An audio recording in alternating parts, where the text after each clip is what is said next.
What's going on, YouTube? This is The Last Musketeer, and welcome to video 2 of part 3 of Arknights. Hopefully you enjoy the 2-video system here. I'm not necessarily going to do that all the time. I think that this one in itself fell at a perfect time because it was during the event start. I get to go through my full first event in the game. I made a ton of progression story-wise. I made a lot of upgrades overall, and I'm getting close to some big milestones, so I thought it was necessarily that I split the video into 2 and give you 2 smaller videos instead of just doing one 30-minute one, because nobody wants to sit there and listen to me drone for 30 minutes. And I want to say first and foremost, I appreciate everybody's support. If you do like my content, consider giving me a subscribe, because it's free and it helps support me. I'm not to monetization yet. That is my goal. I want to be able to do this, especially if I could do it full time. But, you know, even if it's part-time, I love making videos, and the more time I have to spend on it, the better the quality, the better the commentary, the better the editing will be. So if you do like it, consider giving me a subscription, and I appreciate your support so much. But we're gonna get right into this, guys. I didn't want to talk too much on that.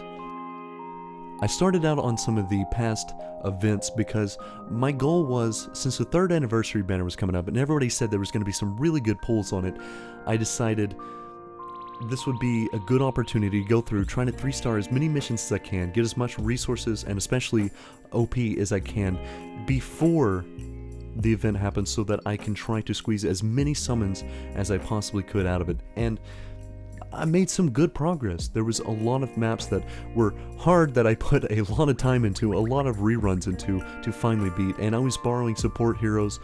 I really wish I had a Thorns, because he is absolutely nuts. And I really don't have a ranged guard right now, and that's something that I really want because they're actually extremely good. But doing more of the Grani quest actually gave me enough to unlock her letter, which I can use to unlock her max potential, which is nice.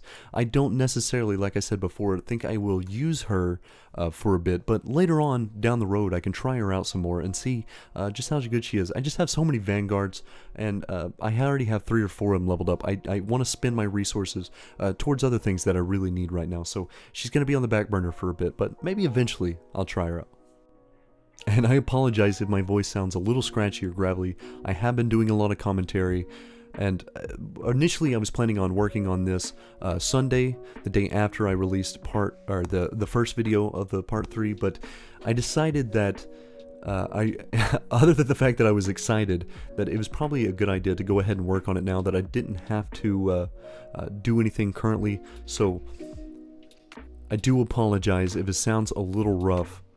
Just bear with me on that. But right now we're currently doing some challenge runs, some side mission runs as well, because I really want to try to get, like I said before, as much OP as I possibly can for this banner. So you're going to see a lot of that, and as time goes on in the next week off video, I'm going to put in a ton of time and try to, if I can, complete every challenge possible for me right now.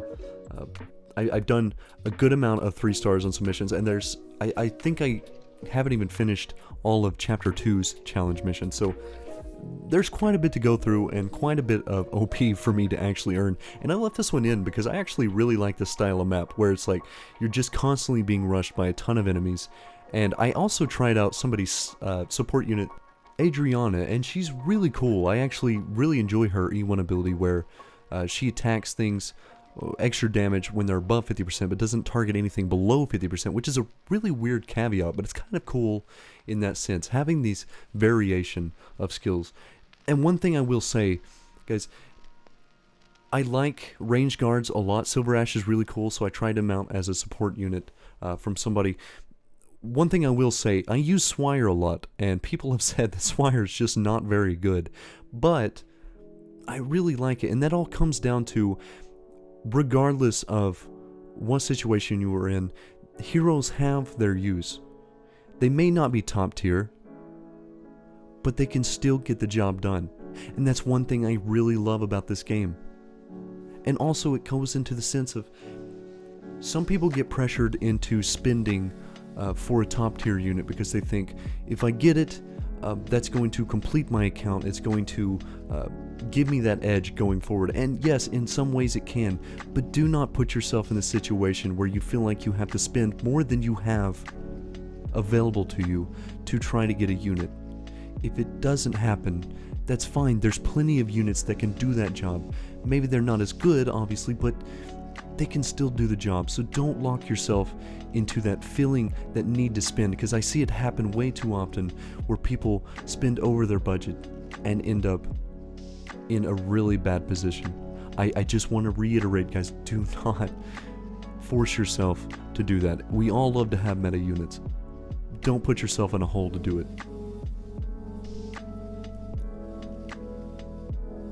Now, this is actually where the difficulty ramped up quite a bit. These units that you've seen before with the last two stages, where they have the big sword, they do a lot of damage. That's one thing. But here's the thing, it started adding these plates where if they walk through it, they get extra attack and attack speed. And so here I'm just kind of panicking. I start throwing a whole bunch of stuff out to try to negate this. Now the caveat with it is, while they're standing, they walk through it, they gain that buff, they take continuous damage while it's on. So some of the really hard hitting units prior to this are going to hit insanely hard after they walk through.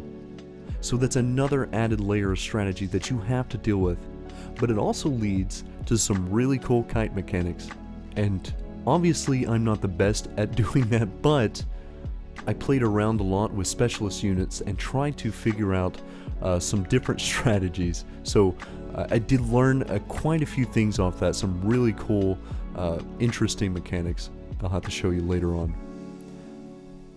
But from there we hit level 25, so I'm going to the store to of course get the level 25 Pro Enhancement Pack. I always buy these packs.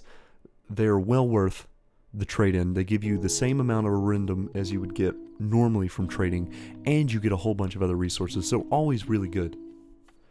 I level up Blue Poison, give her a promotion, because I think overall she has more use than a lot of the other rangers, because she has that poison damage ticking as arts damage. So the added benefit of going through defenders a little easier than a normal ranger would is a very nice addition to the team. Plus, I think she can hit pretty hard on her own. So from 4-6 on, it seems to really ramp up, especially because you'll see the heat plates on this, and not to mention these spiders that come through later on are very annoying. But these heat plates, basically, you stand on them, you take damage periodically. The enemies can too, but the caveat is the enemies have some really hard-hitting guys coming through the gate. So if you try to block that many while also taking the fire damage, you are going to lose that operator more than likely. So you have to try to stay away from them and block them before.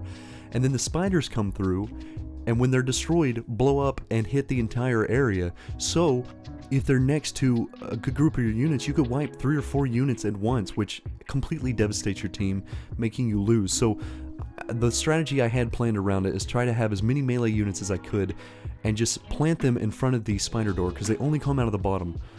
There are other units that come out of there as well, but if I can block as many as possible, then I have a chance of only one person taking damage, which means more than likely my team survives and they can deal damage to the other units. It is a bit of an annoyance trying to balance these out in between the doors and getting the right timing on everything.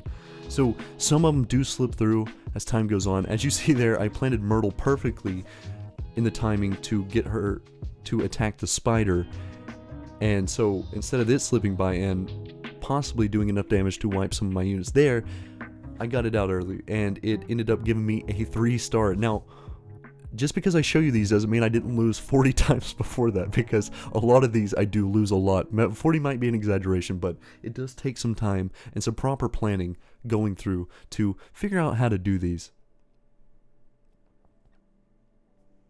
So 4-7 took the mechanics of the previous level and made it 20 times worse. So now you have a bunch of spiders pre-planted on the map. You have to try to take them out while staying out of range for the most part and blocking the red gateways so that you don't end up having too many units walk through. It's a very, very hard balancing system. And I didn't show the win. There's like 2 or 3 different maps that I won on and didn't show the recording of the win. And I don't know what happened to them. Maybe I misplaced them. Maybe I accidentally deleted them, because sometimes I do delete stuff that I think is pointless. So it might have been on the back of one that I didn't realize it was. But either way, after probably 12 attempts on this, I finally figured out the right pattern and eventually got it done. It was so rough though. And of course, 4-8 is an aptly named map, which I am very happy they went with. Acute stress disorder, because this will, in fact, have that effect on you. This is the worst map I have ever done, up until this point especially, because I think it as like a normal thing. I'm rolling through this right now. I'm like, oh man, this is actually not as bad as I thought it would be. It's a lot easier than the other map. And then the Sarkaz caster comes through, and he puts this thing on you that disables the unit and does a ton of damage, and it lasts a long time. And there are multiple of these guys. So as you see there, Papacar, I placed her out to see if I could bait the other one, and I did. And apparently, once they do it one time, they can only use the skill once.